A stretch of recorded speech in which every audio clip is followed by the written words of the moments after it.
Salam sejahtera dan salam perpaduan kepada seluruh rakyat Malaysia. Terkini dari Mahkamah, kes 1MDB Najib Razak.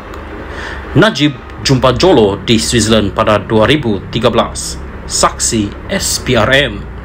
Berita penuh, Mahkamah Tinggi di sini hari ini diberitahu bekas Perdana Menteri Datuk Seri Najib Razak menghadiri perjumpaan bersama 3 individu termasuk ahli perniagaan dalam buruan Low Tech Jo atau dikenali sebagai Jolo di Davos, Switzerland pada awal 2013. Dua lagi individu itu ialah bekas Ketua Operasi Asia Tenggara Goldman Sachs, Tim Lesner, dan bekas pengurusi Goldman Sachs Asia, Mitchell Evans. Penguasa Kanan Suruhanjaya Pencegahan Rasuah Malaysia SPRM Nur Aida Arifin 37 berkata Lesner mencadangkan supaya pengumpulan dana dibuat oleh One Malaysia Development Berhad 1MDB ada surat sokongan daripada Kerajaan Malaysia.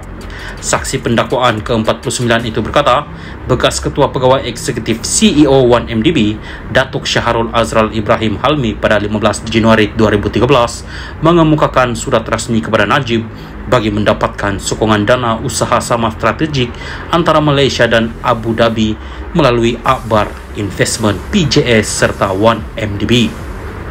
Nur Aida yang juga penyiasat kes 1MDB berkata surat itu juga bertujuan meminta pertimbangan Kementerian Kewangan bagi memberi sokongan terhadap pengumpulan dana yang akan dibuat. Oleh kerana pelaburan oleh Akbar Investment PJS mendapat sokongan daripada International Petroleum Investment Company IPIC, maka dicadangkan pelaburan oleh 1MDB disokong oleh Kementerian Kewangan. Pada surat itu, Najib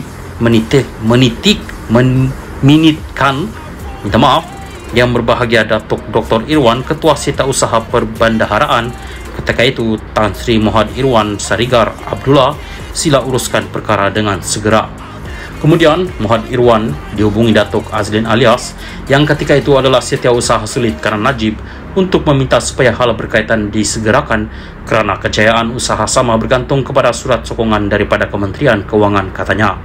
Najib 71 yang juga bekas Menteri Kewangan berdepan 4 pertuduhan menggunakan kedudukannya mendapatkan suapan berjumlah RM2.3 bilion ringgit daripada dana 1MDB dan 21 pertuduhan pengubahan wang haram membabitkan jumlah yang sama. Nur Aida berkata, pada peringkat awal cadangan usaha sama antara Malaysia dan Abu Dhabi, Goldman Sachs mencadangkan supaya kerajaan Malaysia menyediakan satu Letter of Comfort LOC sebagai satu bentuk jaminan kepada terbitan bond yang akan dibuat 1MDB. Sesulan itu, katanya Goldman Sachs mengemukakan draft LOC kepada 1MDB yang kemudian dirujuk kepada Kementerian Kewangan dan mendapatkan pandangan undang-undang. Bahagian Undang-Undang Kementerian Kewangan yang menelitinya menyatakan LOC itu bersifat satu bentuk jaminan yang memberikan contractual obligation atau kewajipan kontrak kepada Kerajaan Malaysia.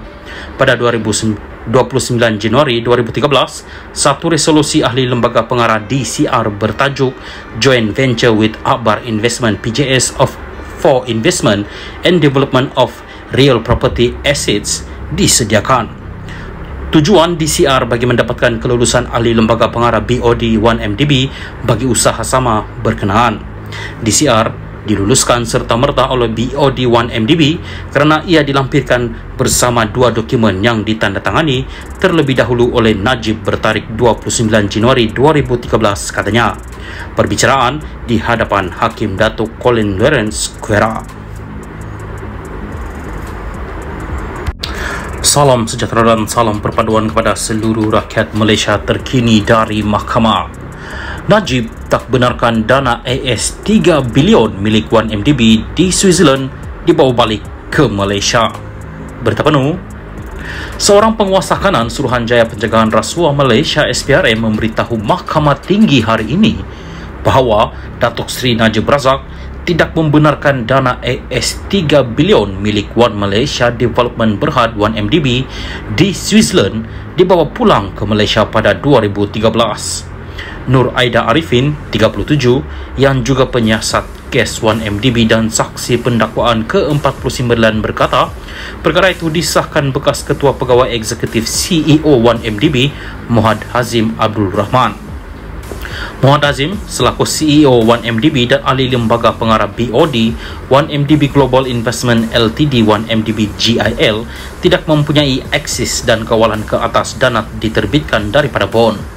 Beliau beberapa kali membuat permintaan kepada Najib untuk membawa pulang dana itu bagi membiayai keperluan syarikat 1MDB, namun ahli perniagaan dalam buruan Lotek Jo atau Jolo menyampaikan arahan bahawa ia tidak boleh dibawa pulang kerana ia untuk kegunaan dana pilihan raya UMNO.